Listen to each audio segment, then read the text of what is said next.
What is our next topic today? Next topic up is from Nick Talks Flicks. Hey, John. So I'm writing this on Tuesday before Dark Phoenix embargo lifts, but I imagine it has been lifted by when the show starts. So my question is, what are your reactions to the reviews? Thanks. Yeah, unfortunately, right now, as of the start of this show, the X-Men Dark Phoenix reviews have come out, and it's sitting at 18%. And I talked to a few people that had gone to go see it, and the best reaction I heard was from a friend of mine I had lunch with the other day was, it's not horrible. That was the best reaction that I heard about it, which is really unfortunate because it's an X-Men film. I wanted to do well. I wanted to succeed, all that kind of stuff.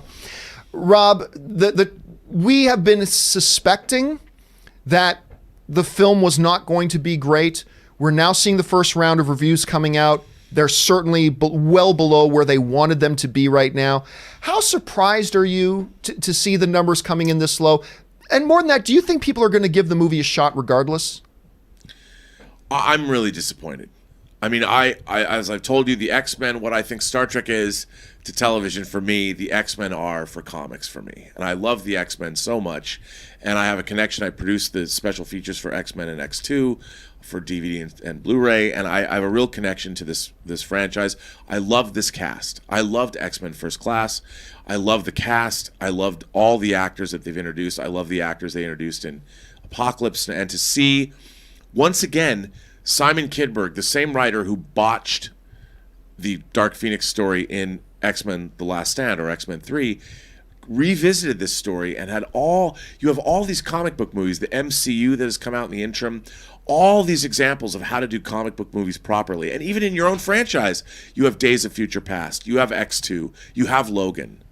I mean, there's no excuse for squandering one of the great comic book stories in the entirety of the Marvel comic universe and not make it at least very good, if not great. And to see that it's a muddled mess, or at least people I watched Roth Cornett and Dan Murrell's review, and I just sat there and I wanted to cry. Do you think people, regardless, are going to give this a shot? Do you think people are still going to go out and give this a shot? You know what? I am.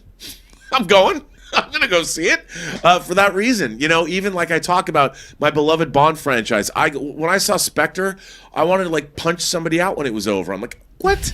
Like, how do you deliver that ending? Bond is literally shooting in a helicopter with his Walther PP-8 on the Thames River, and the helicopter doesn't just go fly higher? I mean, I hate this. Why people sit in an edit bay? I sit in an edit bay for years sometimes on movies and try and make them great. How do you make a movie like this with all the resources, all the cast, and the studio behind you? You could do whatever you wanted. And by the way, you're telling a story that is right there. You know, you don't need a storyboard. You've got the actual Chris Claremont penned issues of the Dark Phoenix saga. Just go there. Just do that. You didn't even do that. One of the things I get a little bit concerned about is that I saw some people sending out tweets today saying you could just tell they didn't care about this movie, and that's not true. I haven't seen it yet because I'm going to go see it. I'm going to go see it opening night. I'm going to go see it tomorrow night. I've got my tickets for it. I'm a big X-Men fan. I want to see it. Hopefully, it's better than what we're hearing. But the one thing that always does drive me nuts is hearing phrase like that. Of course, they tried their best. You don't think Simon Kinberg, the established producer, writer, all that kind of stuff, making his first directorial effort, you don't think he tried his damnedest? You don't think he put in every ounce of his effort to try to make as good of a movie as he can? Listen, a lot of film fans think making movies is easy. Making movies is easy, people think. Like, everybody can do it, no problem. It's easy. If you make a bad movie, what? Did you fall asleep? Did you drink too much the night before? It's incredibly difficult to make a good movie. And a lot of times, we've heard Christopher Nolan talk about the fact that, you shoot a movie and you're shooting it and you're on set and you got your script, but until you get in the edit bay and it really starts taking shape and coming together, you really don't know if it's turning out okay. You really don't know if it's working out. It's just one of those things. And what I reject is this notion that they didn't try, they didn't care. Of course they tried. Of course they cared. Whether or not they succeeded, that's another issue altogether. But sometimes the best put their best foot forward and it just doesn't work. And all you can do is brush yourself off and move on. Now, as far as X-Men goes in itself, all I can say is I'm going to see it now. A lot of what I heard too is like, look, it's not a complete disaster. I'm hearing even the people who didn't like the movie are saying it's not a complete, utter disaster. It's not the worst of the X-Men films, all that kind of stuff. So I'm hoping that maybe I'll go in and it'll hit me the right way, and hopefully I'll get the same enjoyment out of it that I got out of X-Men 2 or whatever. But I got to admit, it just doesn't look good.